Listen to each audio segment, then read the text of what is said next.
The College Football Playoff Selection Committee told us what they think of Tennessee's resume, both good and bad. Will the good get better or the bad get worse as the Vols try to make the bracket? Welcome to the Volunteer State. I'm Tennessee beat writer Adam Sparks, along with John Adams of the Knoxville News Sentinel. On this episode, we'll break down the first college football playoff poll, where Tennessee ranked, its path ahead, and most importantly, what the committee that decides all this said about the Vols. And later on, we'll answer the question, is it time to accept this UT offense for what it really is, flawed? Or are there still some solutions out there as the Vols get ready to play Mississippi State? John, let's start off with this. Tennessee was ranked number 7 in the first CFP. That's the College Football Playoff poll, the only poll that really matters the rest of the season. They were behind one-loss Penn State. They were ahead of undefeated Indiana and also undefeated BYU. That 7 seed, the way it actually goes out with the bracket, when you talk about a conference champion gets an automatic bye, the 7 seed where Tennessee's at would equal the number 8 seed as an at-large team in the bracket. That would mean they would host Indiana, the 9 seed at Neyland Stadium. So if the playoffs started today, it would be Tennessee versus Indiana at Neyland Stadium in the first round. All that will change every week from now till the end. But that matchup actually could happen if you follow some projections. But, John, I want to just get sort of your first pass over the poll here. What were your first impressions of what you saw in the top 25, I guess, generally, but specifically where Tennessee was put? Well, first of all, I went in there with the attitude nothing really significant would take place, so I can't say I was surprised. I thought this poll was nothing magical about it. Just because they call it the selection committee doesn't make it any different than the coaches poll or the media poll. So it's about what I thought it would be. Tennessee's in a fine position, but the thing about this, I know they got to do a TV show and they sold advertising for it, but I would rather they just. I mean, they don't have a show to announce the top 25 every week. Just give us the results and let us see. And there's some.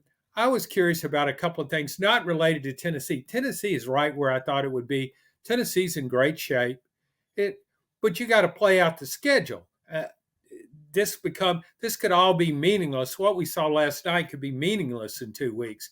The things that got my attention the most when I thought about it, because I know you voted in the AP poll before, and I voted a lot of times in the AP poll. I'm not now. But the thing that struck me, 2 teams I think are undervalued. One is BYU. It's unbeaten and has 2 good wins, and I've watched it play. It passes the eye test. I think it's more of an image team. I think people still look at BYU as, oh, it's out there in the Mountain West. I also think Indiana doesn't have good wins like BYU, but I've watched it play, and boy, does it pass the eye test. And it won a game or 2 without its starting quarterback. Indiana, to me, is really good. And I'll be curious to see how the Indiana-Ohio State game plays out. But I don't think it'll be a blowout by any stretch. So those were kind of the main things I thought of. Again, with Tennessee, you think about it in terms of the SEC, because there's still so many teams in the SEC with 2 losses, which is perceived as a magical number. Well, if you only have 2 losses, you got a shot. Missouri has 2 losses. It doesn't have a shot. Strength of schedule, not good. A blowout loss to A&M. But I think Tennessee's in great shape. It just has to go out and perform the rest of the way. Yeah, I like where Tennessee was placed. Number 7, it was obvious, and we'll get to this in a little bit, but there was quite a bit of respect put on Tennessee's win over Alabama. If you're in Tennessee's position, that's good for you. That big wins, there's a value put on big wins. The fact that Tennessee was ahead of Indiana right now, I think speaks to that even more, because you could make a case that Indiana, not even body of work, just looking at the 2 teams on the field, you could have argued Indiana ahead. I think you could have argued Indiana ahead of Penn State. So the fact that Tennessee is right in the middle of that conversation, I think, is good. As you mentioned before, a lot of this is going to change. It's going to change this weekend. We're going to get LSU, Alabama. One of those teams will be out. The other team will take a little bit of a jump. Georgia, Ole Miss. Georgia would have its back up against the wall if it loses. Ole Miss, if it loses, is out. It's still quite a ways to go anyway. Ole Miss is at 16, but it would leap quite a bit up if it were to upset Georgia. The distance between Tennessee and Alabama, I think, is interesting and good. It's good in a couple of spots for Tennessee. Number one, there's 4 spots between Tennessee and Alabama. Tennessee's number 7, Alabama's number 11. For Tennessee fans, you want some distance there because you want the committee on the front end to say Tennessee beat Alabama. Tennessee has a better resume than Alabama. Alabama obviously has 2 losses, so it's not a hard argument there. But there's a scenario where Alabama could creep up and overtake Tennessee based on body of work, especially if it were to beat, certainly if it were to beat LSU. But also, it's a good thing for Tennessee fans that Alabama starts that far up. Right now, they're in the bracket. They're 11. So Alabama's far enough back for Tennessee fans. That's good. Also, Alabama's in the mix, which helps Tennessee sort of sell the fact that it beat Alabama. We'll see how that shakes out because a lot of these resumes are going to change week to week. You heard this in the show last night, and there was a conference call after that only media were on where we talked to Rich Clark, who's like the executive of the selection committee, and Ward Manuel, he's actually the athletic director at Michigan, but he's the chair of the selection committee, sort of the spokesman to a lot of our questions about why people were ranked certain places. And they had some things to say about why certain teams were ranked in other places. And I kind of wanted to go through those. There weren't really a lot of questions asked about Tennessee yet. I think those will come more as we get towards the Georgia game next week. But here's 3 things that were said by, I think it was Ward Manuel, the selection committee chair.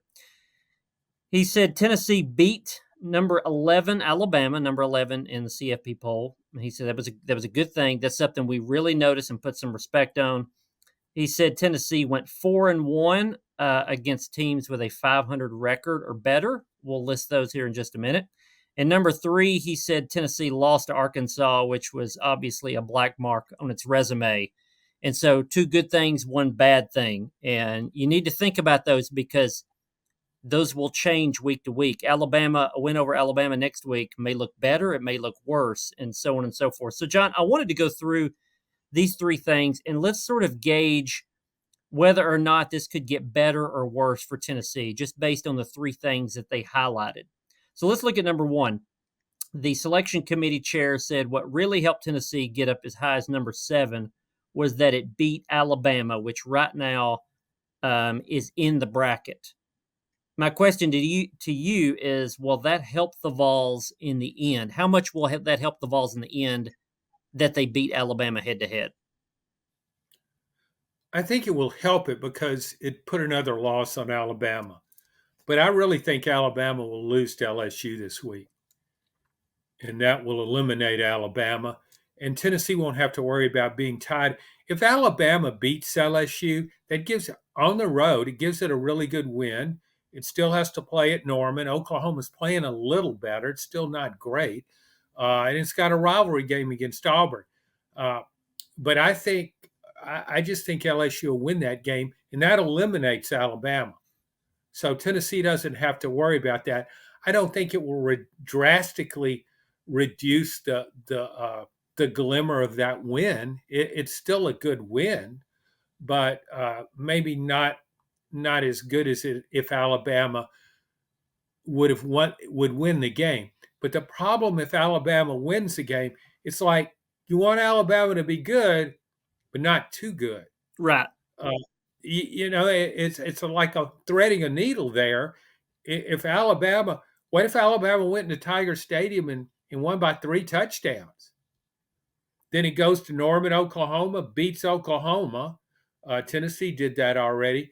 Then wins it against Auburn, finishes really strong, And if Tennessee would lose to Georgia and both those teams have two losses, Alabama and Tennessee, forget the head to head. You could say, well, Alabama lost to Tennessee. Yeah, it lost a close game at Neyland Stadium. Not an easy place to win.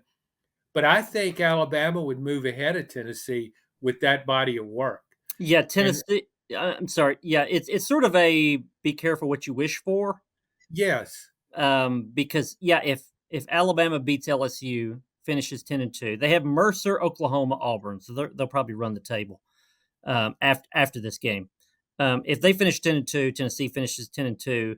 The committee's going to look at it and say Alabama beat Georgia, Tennessee lost to Georgia, and Alabama could easily jump over Tennessee in that scenario. Now, there's also an argument if the SEC gets enough teams in that they sort of go in as a pair. I've seen a lot of projections say that, if you're going to put in Alabama, you got to put in Tennessee.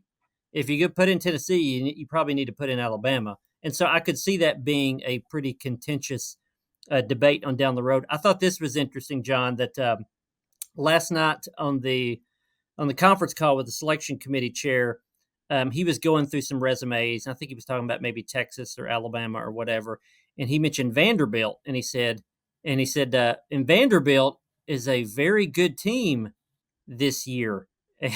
So he sort of put the qualifier on it that Vandy was good this year, so you guys should count that as a quality win or not a terrible loss if in Alabama's case you lost to Vanderbilt. So yeah, now, I mean, the other thing is, I mean, if LSU were to win, LSU could certainly have an argument to move up in Tennessee's territory. Also, if both those teams finish 10-2, but maybe the best case scenario for Tennessee is Alabama loses a close one at LSU, then runs the table, and so then Alabama is 9-3, so not close enough to overtake Tennessee because it would have three losses. It would be out, but still probably be like in the top 15. And so Tennessee could claim that as a good win. So that's number one. Number two of what the selection committee chair said about Tennessee was another compliment.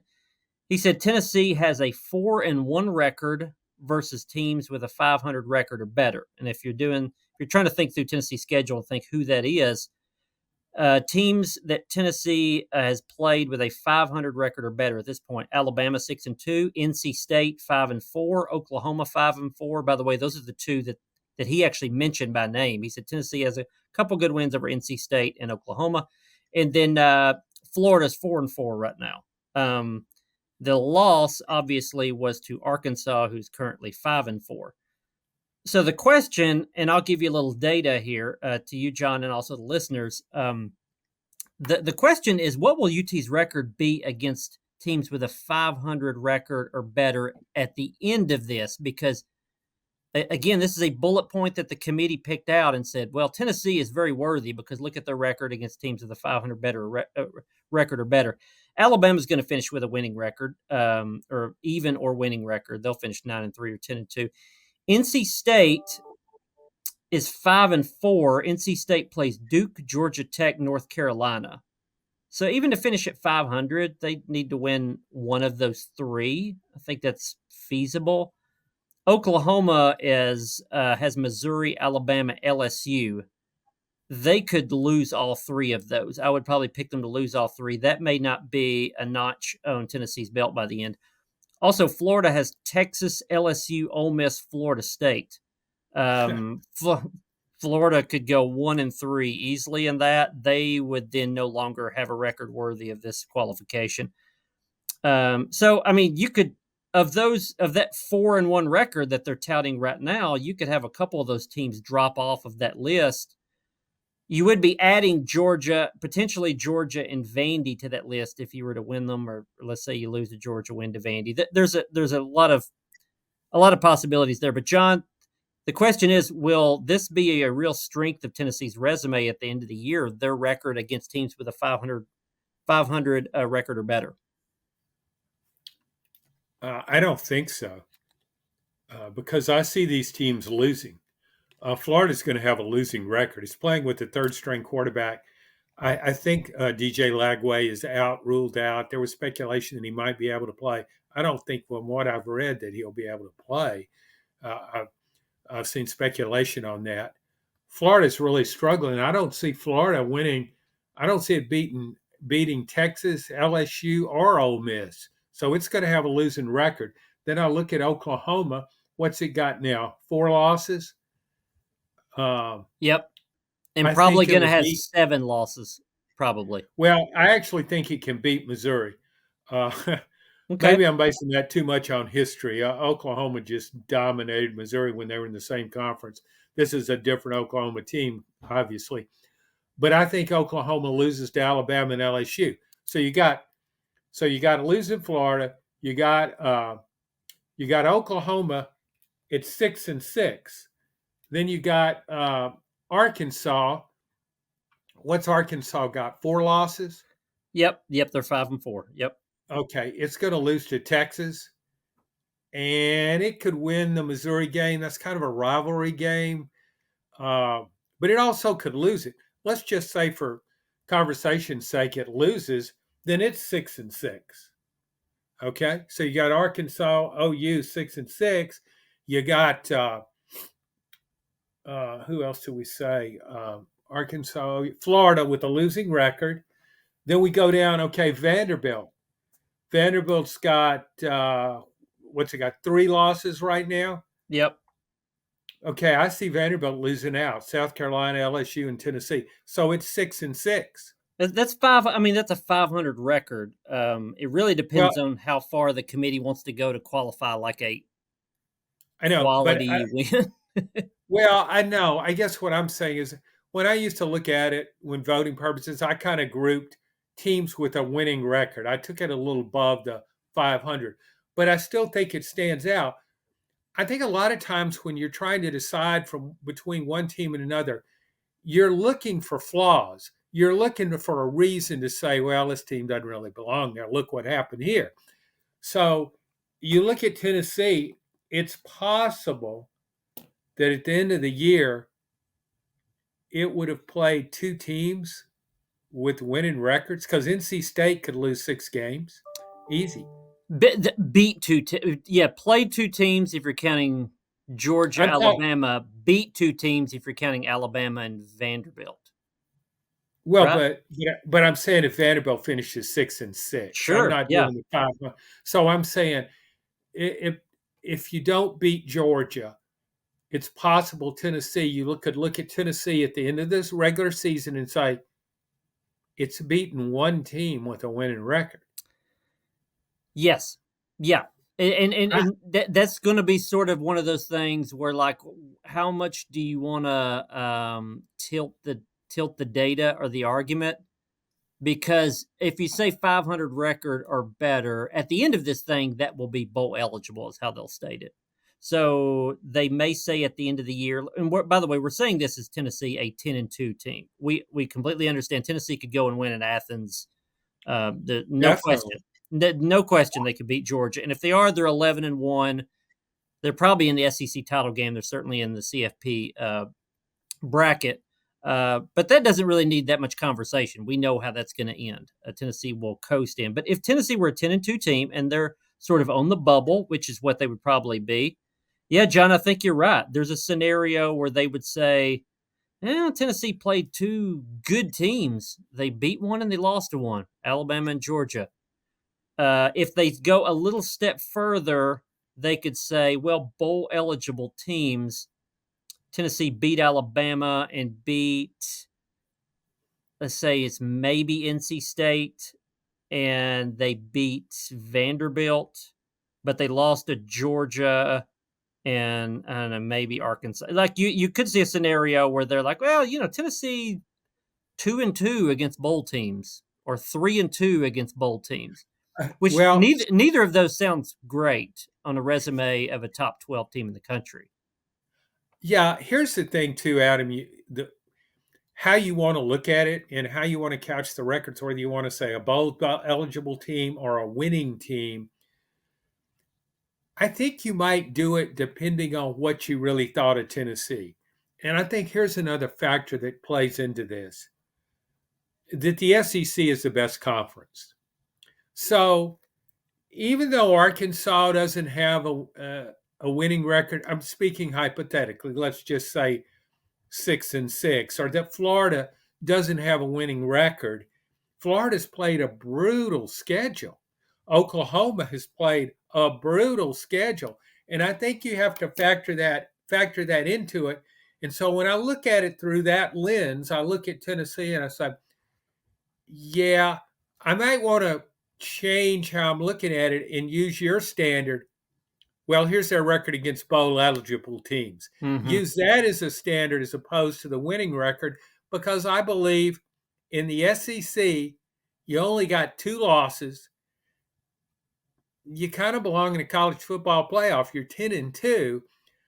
I think that's probably how I would look at it. And so you could kind of tilt the stats depending on the point you wanted to make. Yeah, that's funny that you say that, because last night on the conference call with the selection committee chair, our old buddy Mike Griffith, came in and asked a question. He covers Georgia, and so he asked a question. He sort of couched it in a different way, but he was going to the same point that you are, where he was asking, "Do you consider the strength of the conference when you're looking at a team?" The committee chair bristled at that notion.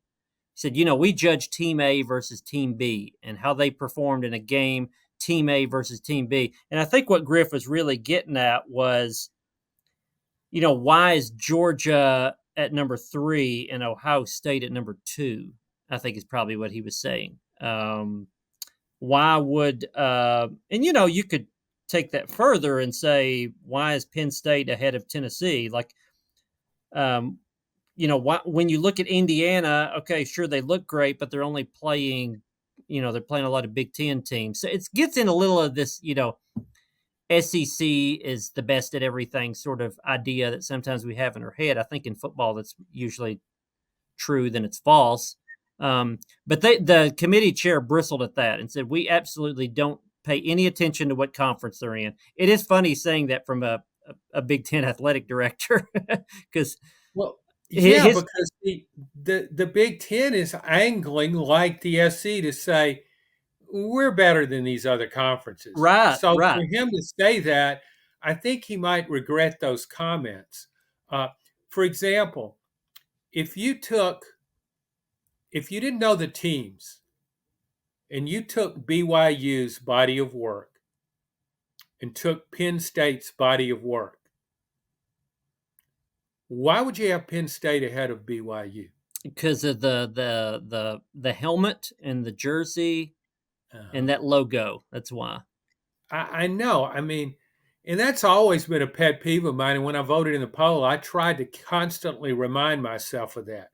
Now, on the other hand, though, I do believe in conference strength matters very much, because I think when if I wouldn't be as high on BYU if it didn't have those 2 good wins and an unbeaten record. But when I look at these SEC teams, I mean, you take a team like South Carolina. They don't make the playoff conversation. But when you watch it, look what South Carolina has done. I'm looking at it, almost beat LSU. Uh, it lost to Ole Miss, almost played Alabama a really good game, beat Texas A&M convincingly. So here's what we think of is a mid-level SEC team that can hang with the best teams. And I don't think many conferences can say that. So I think that should weigh. I know Tennessee doesn't play South Carolina this year, but I'm speaking generally here. When you say, well, they lost to South Carolina, well, or you beat South Carolina. For me, to LSU to go in and beat South Carolina in Columbia, that's a really good win for LSU. And I'm not sure people realize, if you don't consider the strength of schedule, then to me, you're not putting enough import on that win. Yeah, I think a lot of it is what you're talking about, John, is attrition.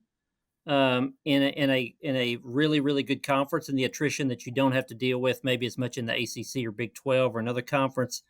that you have to deal with in the SEC and some of the Big Ten. Yeah, if we just look at Tennessee, I mean, Tennessee has a weak schedule compared to others in the SEC at this position, but they had to go to Oklahoma, which is a tough place to play. And yeah, that offense was bad, but they faced a what I would consider a top 10 defense in Oklahoma. And you get through that, and then you've got to go at Arkansas and say, oh, so what? It's Arkansas.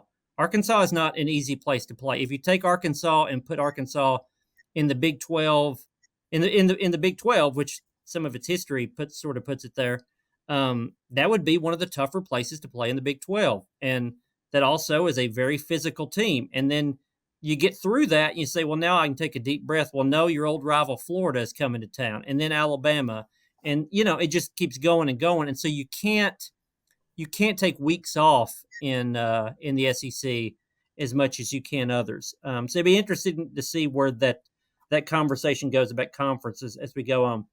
And the Arkansas point brings me to the last one. The committee chair said, as I said, two positives about Tennessee's resume: win over Alabama, and then also the record against teams with a 500 record or better. The one negative that he mentioned was the loss. Obviously the loss at Arkansas. Arkansas's 5-4. They may end up like 5-7 or 6-6. So it's not the worst loss in the world, but it's not like Northern Illinois, which is who Notre Dame lost to. But it's not going to be a good loss. That's for sure. And he actually made this statement, it was unsolicited. The committee chair said the loss at Arkansas was something we discussed a lot, which that's maybe when I should have chimed in and got in line for a question and say, what do you mean by a lot? Yeah, it's like that was a glaring defeat. Like, oh my gosh, Right. I how mean, did you lose to Arkansas? which is funny because the AD of Arkansas is on the committee. That's now he has to recuse himself, I think, if he's talking about his team, but I think he can be in the discussion if he's talking about a team that played his team. So I don't know exactly. I'd have to look back in the protocol to know exactly how that went. But I think there was something to that where I think the committee chair was basically saying like how we viewed the loss to Arkansas could have moved Tennessee up another spot, or it could have dropped Tennessee a couple spots. And I suspect they ended somewhere in the middle of those two camps. But so here's the question, John. How much will that loss to Arkansas hurt Tennessee a month from now? If they're a 10-2 team, if Tennessee is 10-2, they're on the bubble. You're considering them against 3 or 4 other teams for one of those at-large spots. How much does that hurt Tennessee in the end, that loss to Arkansas? It kind of depends on how Arkansas finishes. What if Arkansas would upset Texas in Fayetteville, former Southwest Conference rivals, Big 12 rivals? I mean, that's very unlikely, but it's not out of the question. What if Arkansas wins out, beats Texas, Louisiana Tech, and Missouri? Then that That loss, loss looks fine then. yeah, you can say because Texas will probably still be a playoff team. So yeah, that could change very dramatically. Adam, I was curious what you might think of this since we're talking about all this stuff. There's so much that still can happen. And Sure. we've kind of set up, well, 2-loss SEC team. Probably in most cases, maybe not Missouri's, but in a lot of cases will get in. And we're writing off 9-3 teams. But what if a lot of these games go the other way? And we've already seen that happen with Vanderbilt beats Alabama, where South Carolina beats Texas A&M convincingly, where Kentucky beats Ole Miss. What if all of a sudden we're down to some 10-2 teams are now 9-3? And I'm not applying this just to Tennessee. Tennessee can't get to. I don't think Tennessee can get to 9-3, but some teams can. I wonder if things broke a certain way, if a 9-3 SEC team could still have a shot at the playoff.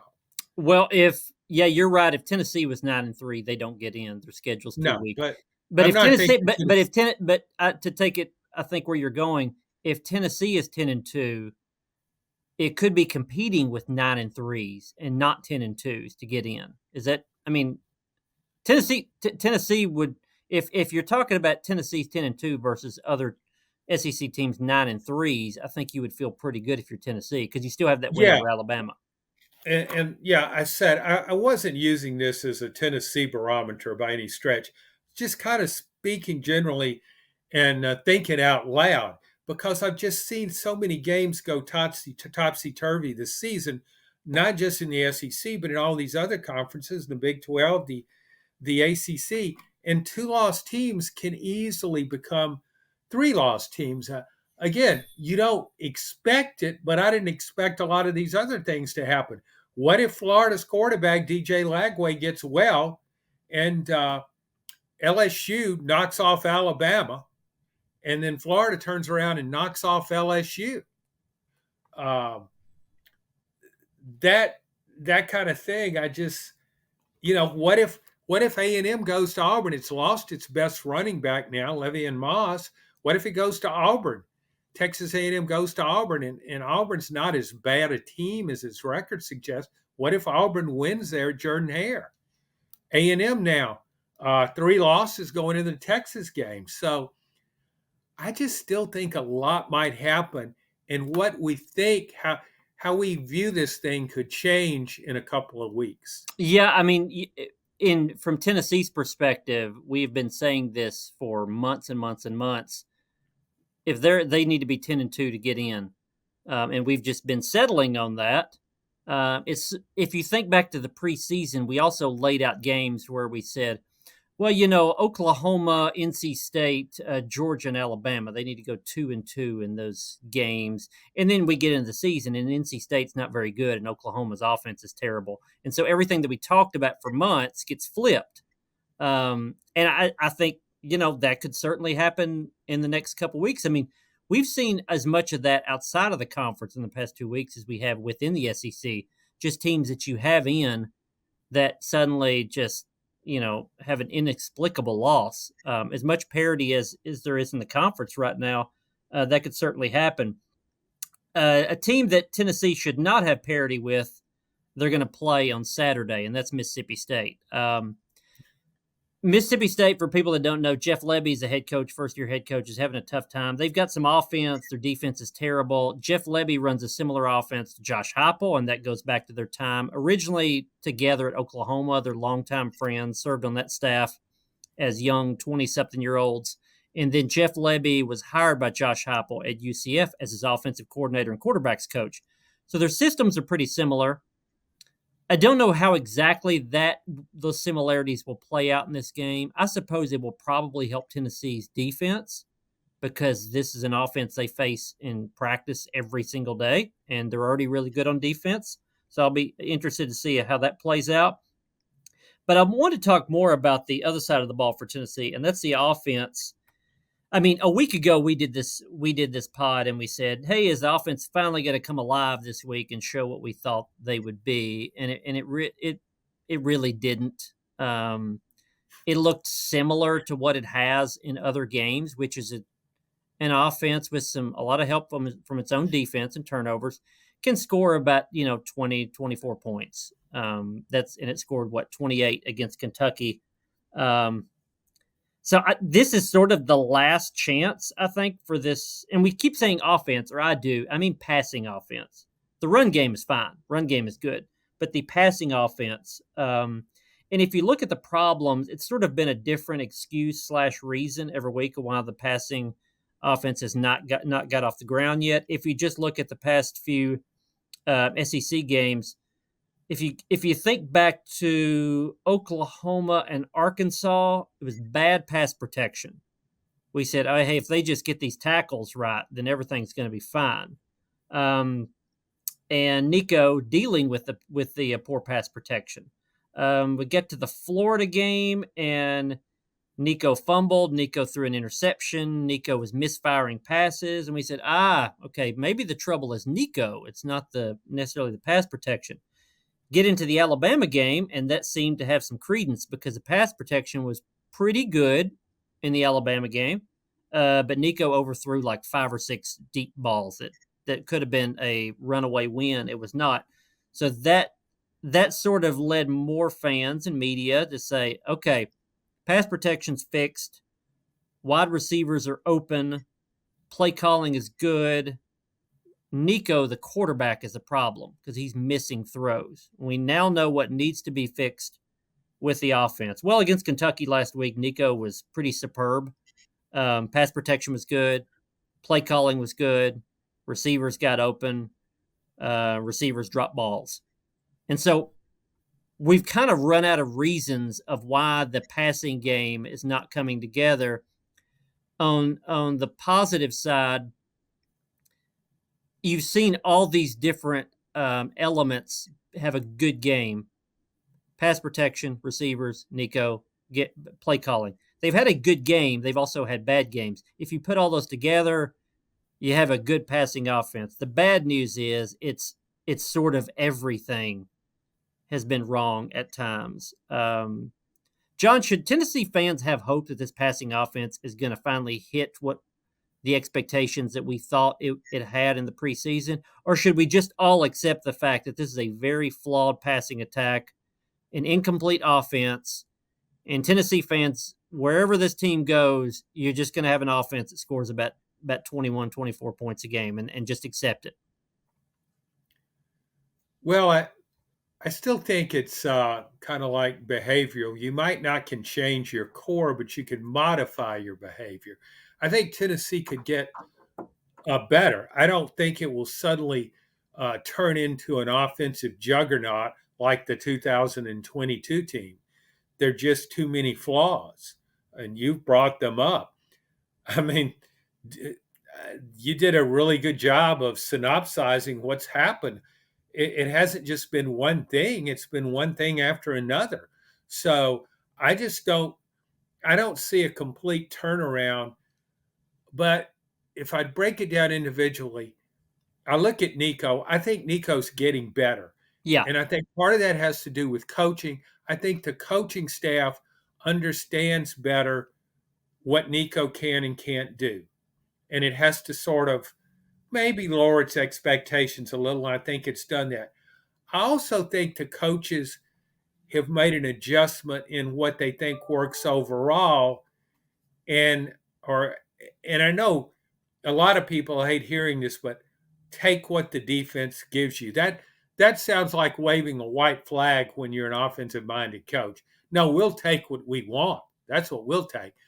I don't think that. I think Josh Heupel's done that, and we saw it in the Kentucky game, just as we saw it in the NC State game when Tennessee had Nico throw into his tight ends and taking small chunks of yardage. This is not doesn't look like a team that's going to have these explosive plays. It's going to have to kind of grind things out. So I think Tennessee can get better at that. I don't see the receivers getting any better. I think they kind of are who they are. And, They'll have some better games than bad ones, but they won't get significantly better. and John, that brings up a good question, and it's the number one question I get about this passing offense at this point. I ran about the receivers and specifically about Mike Matthews, which we've talked about on here before, and we'll Yeah. probably keep talking about. Um, the fan base and to some extent the media has looked at what the problem is based on, or the solution based on what the problem was that week.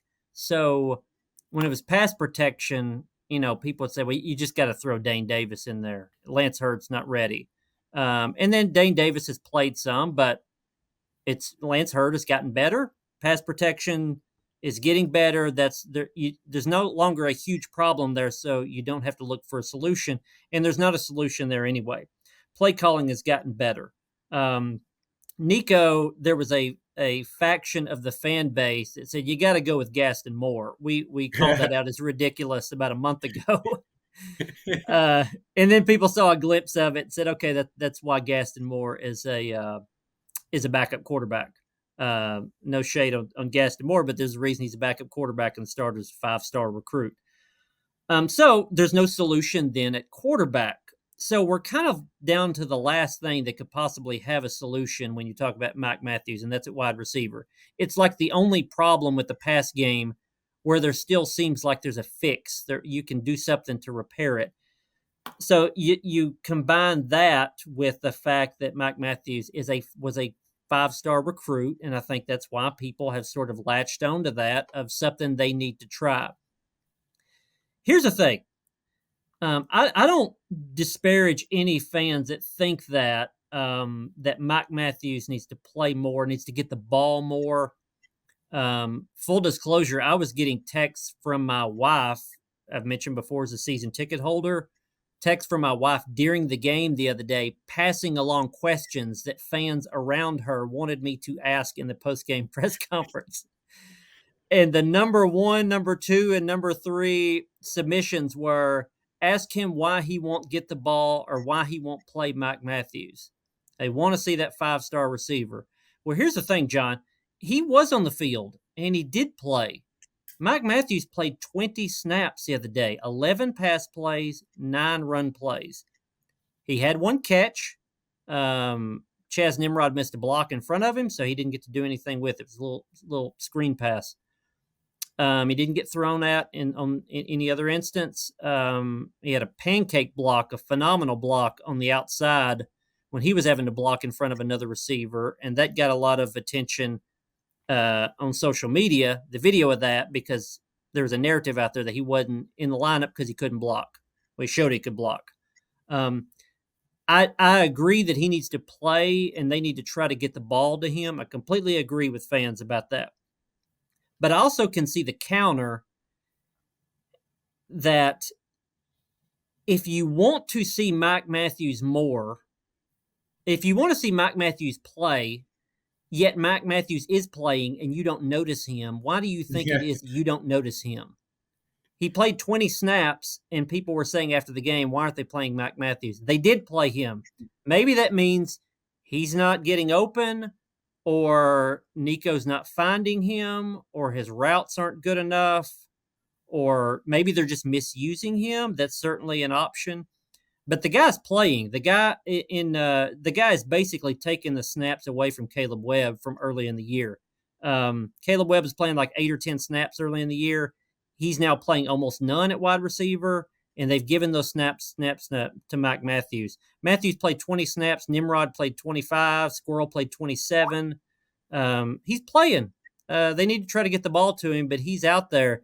John, what else can they do or should they do to say, hey, Mike Matthews, we're going to really, really give you a shot? And maybe this is the week to have a shot because this could be a blowout win.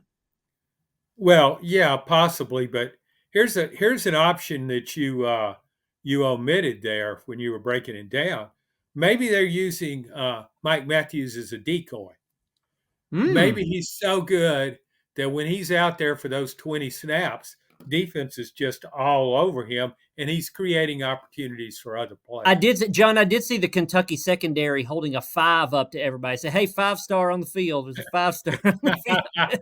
Look at, well, yeah, that's a really valid point you make. And see, you talk about maybe Nico can't find him. Look at all the stuff that Nico is trying to deal with. I'm still not sold on Tennessee's offensive tackles. No, it's held up better the last 2 weeks, but what's happened the last 2 weeks? Kentucky, 2 of its best pass rushers weren't in the lineup. They were hurt. Alabama has not sustained a strong pass rush all season. So they weren't facing some of those teams that gave them so much trouble. So it's not so much, I don't know that those tackles have gotten significantly better. They just faced lighter competition. And so it's hard to say. But I think Nico just, gosh, he's got so much to deal with, or those so many questions. I don't think he can go out there and say, man, I got to get the ball to Mike Matthews. I don't think that thought pops into his head. Yeah, and I think when they're deciding what receivers to play, you got to think that wide receivers coach plus the play caller, they've got to think, who do I trust this late in the year? And Matthews right now does not play the slot. Maybe that could change things, but he plays outside receiver, which means he's going to take snaps away from Brew McCoy, Dante Thornton, Chris Brazel. All three of those guys played about 50 snaps the other night. So do you want to take Brew McCoy off the field? I don't. Especially with this short passing game that they're having some success with. You want a guy like Brew McCoy that you can get the ball to 6 yards off the line of scrimmage, and he'll get you 4 more because he runs over somebody. You want Brew McCoy on the field. Do you want to take off Chris Brazel? I mean, maybe, but Chris Brazel had the go-ahead game-winning touchdown against Alabama. That's still in the back of the mind, I think, of those coaches. Do you want to take Dante Thornton off the field? At times, he's been their best wide receiver. I'm just saying at times. So you've got to take somebody off to put Mike Matthews in. Now, here's the good news and the bad news for Tennessee fans on Mike Matthews. The good news is you're playing a team that you potentially can blow out on Saturday in Mississippi State. And then in 2 weeks, you play UTEP, which means Mike Matthews could get a lot more snaps and a lot more chances to prove himself and to get more into the rotation in 2 of the next 3 games.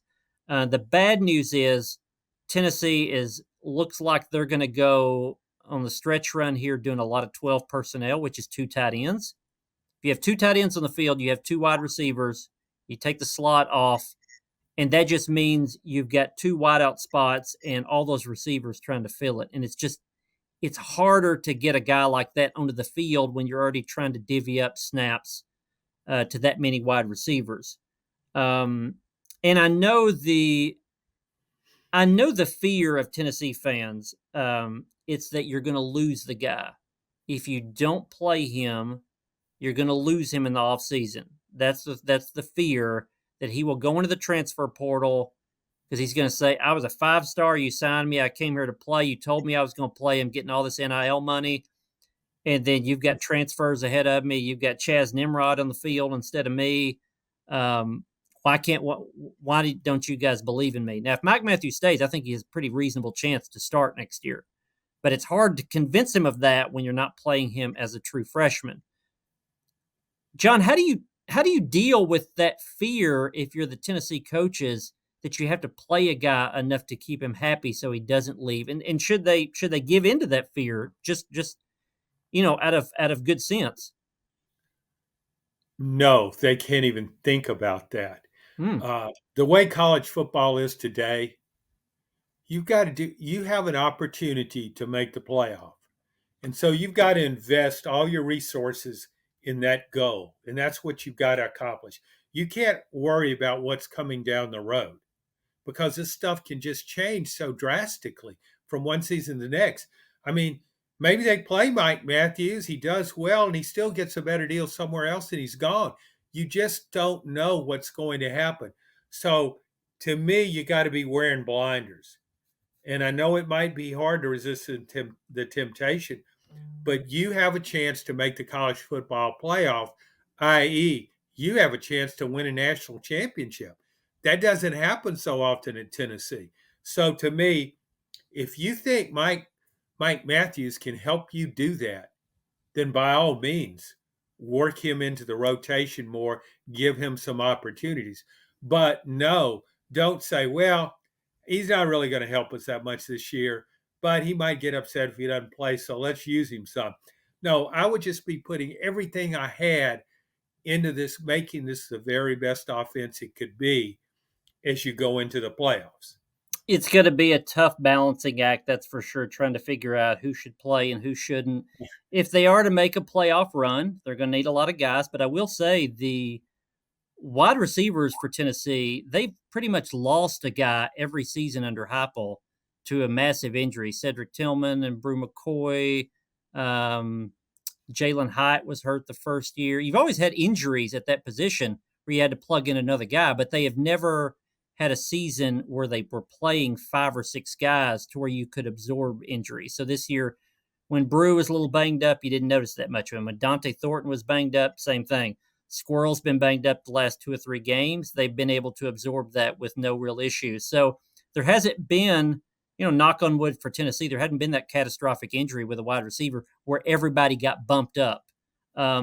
If Mike Matthews wants to be on the silver lining side of this, he was like 7th of the wide receivers, and now he's like fifth, and that's progress. But I think next year he could be second or third if he comes back. And Tennessee seems to be giving indications that they think he's working real hard and he's happy. But you never know in NIL transfer portal era. So we'll see how that goes. That'll be one of the many narratives we'll be following in this game where Tennessee is a heavy favorite. That game is Tennessee versus Mississippi State, 7 o'clock. I believe it's on ESPN. It'll be at Neyland Stadium on Saturday night. We will have all the coverage before the game, during the game, and certainly after the game following up. Well, we think will probably be a pretty easy win. But as John mentioned earlier, there's a lot of parity in the SEC. You don't know what to expect. But we'll be covering it either way on at KnoxNews.com. Subscribe to this pod, please. Share it on social, please. And keep listening. And thanks for listening to this episode of The Volunteer State.